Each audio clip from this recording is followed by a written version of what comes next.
જો હું તમને કહું કે આ આયુર્વેદિક ઉપાય પેશાબમાં થતી બળતરા કુદરતી રીતે શાંત કરવામાં મદદ કરી શકે છે, તો પેશાબમાં બળતરા ત્યારે થઈ શકે છે જ્યારે શરીરમાં ગરમી વધી જાય, ઓછું પાણી પીવામાં આવે અથવા યુરિનરી ટ્રેકમાં ઇરિટેશન થાય.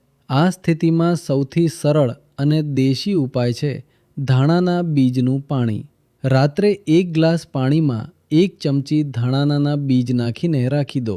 સવારે ઉઠીને એ પાણીને ગાળી લો અને ધીમે ધીમે સિપ કરીને પી લો. આ પાણી શરીરની વધારાની ગરમી ઘટાડવામાં મદદ કરી શકે છે.